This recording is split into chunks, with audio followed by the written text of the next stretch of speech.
The American Revolution was one of the biggest turning points in history. We chose 5 topics to describe what we think are the biggest impacts on the revolution, and without these events, then many things could be very different. Our 5 are the Boston Massacre, the Boston Tea Party, Paul Revere, the Battle of Lexington and Concord, and no taxation without representation. Many events and people impacted the revolt of the people to the British.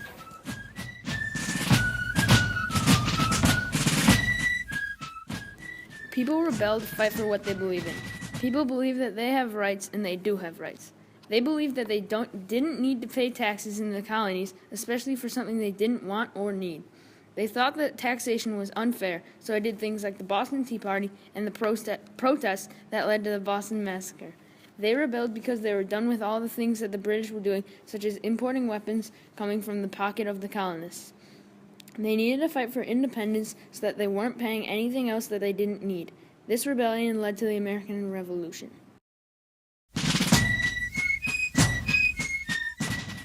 The Boston Massacre was a fatal shooting in which 11 civilians were shot by British soldiers.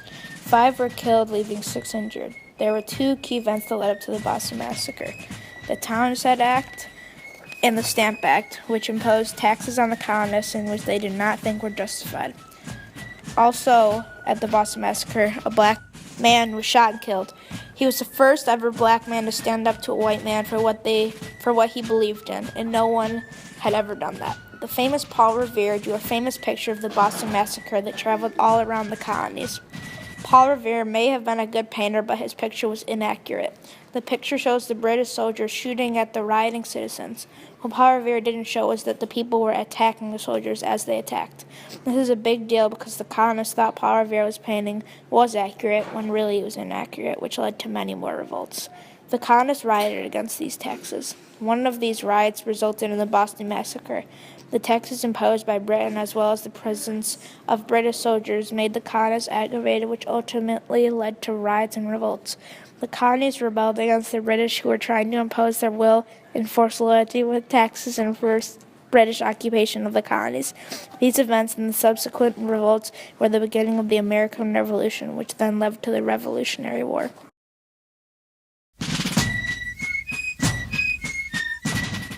The Boston Tea Party was a huge event that helped ignite the fire of the Revolution. The colonists were fed up because the British gave a monopoly to the East India Company, making it so that the colonists could not make their own tea. The British monarchy was smart by getting the colonists to love tea, then not let them trade their own tea. Paul Revere and Samuel Adams, with the help of the Sons of Liberty, took all the new shipments of tea in the Boston harbor and threw it into the water. The other colonists stood guard outside the boats so that the British couldn't get on board. This act of defiance showed the British that the colonies would no longer take the intense taxation and monopolies given away without consent. The Sons of Liberty dressed in the outfits of Mohawk Indians so that the British troopers wouldn't follow them. Afterwards, the entire city of Boston was punished for their crimes. This shows that the people were done with the taxes from the British and would rebel against a stronger force if provoked. These people rebelled because they were forced too far and decided that they could represent themselves and they would be better off than sticking with the British.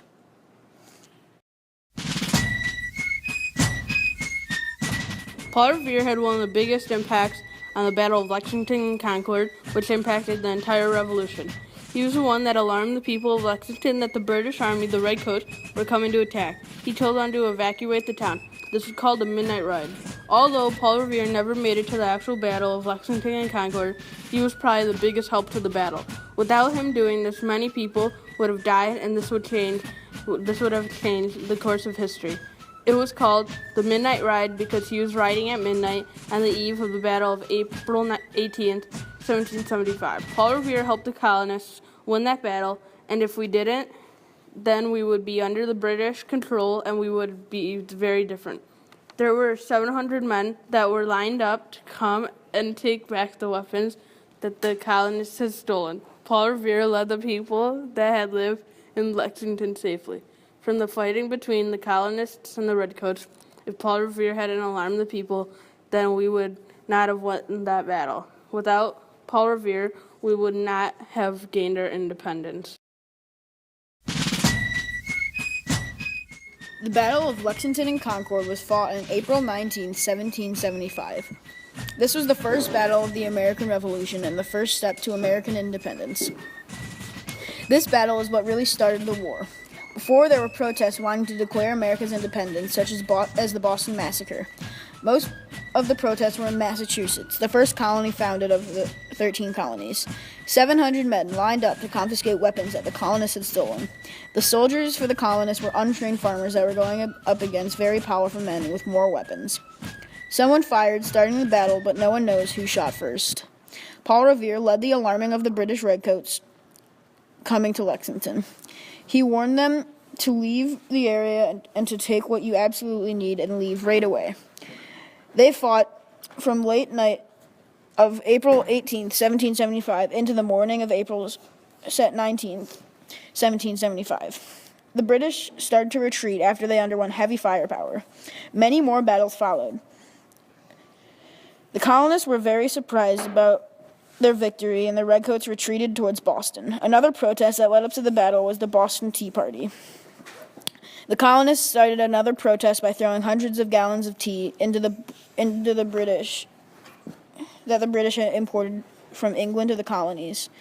That caused lots of conflict. One of the biggest protests was the Boston Massacre. A group of people were protesting the colonies' independence when a group of guards opened fire, killing 5 colonists and injuring 6 others.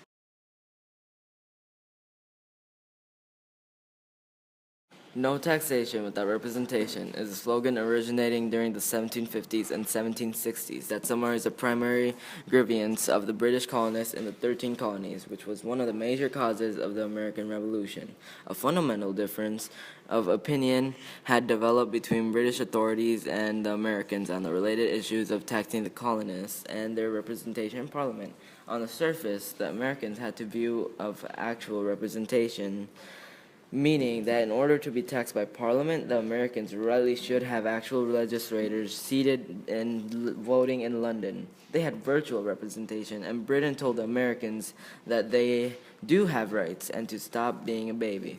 James Otis argued for this form of representation in the Stamp Act, Congress in 1765, but few other delegates supported him. The British, on the other hand, supported the concept of virtual representation, which was based on the belief that a member of Parliament virtually represented each person in the empire. There was no need for a specific representative from Virginia or Massachusetts. For example, Soame Janes, a member of Parliament, displayed the contempt felt by many in that body towards the American arguments when he wrote, as they are usually mixed up with several periodic and favorite words such as liberty, property, Englishman, etica, which are apart to make strong impressions on that more numerous part of mankind who have ears but no understanding. It will not, I think, be improper to give them some answers. In fact, virtual representation was not known in America. Legislators in the Virginia House of Burgesses could live in one district while representing another one. It could have argued that property-owning adult males in much of colonial America virtually represented non-voting women, slaves, and men without property. Yet, the difference between actual and virtual representation was really a convenient fiction from the American side. Most colonists realized the total impracticability of sending representatives across the Atlantic. London was too far away. Too much time would have been needed for instructions to colonial representatives, and any American representation would be so badly outnumbered as to make it totally ineffectual. If taxes were necessary, then Americans wanted their own assemblies to impose them. Further, the colonists wanted parliamentary recognition of this perceived right. Essentially, no taxation without representation really meant no taxation by Parliament, no representation in Parliament, let us run our own affairs.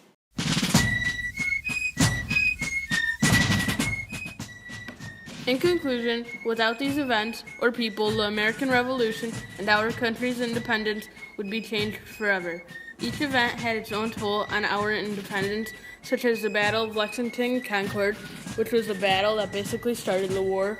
Also, if it weren't for the leadership skills of Paul Revere or the huge impacts of the Boston Tea Party or the Boston Massacre, the ignite of the revolution would have been a different situation.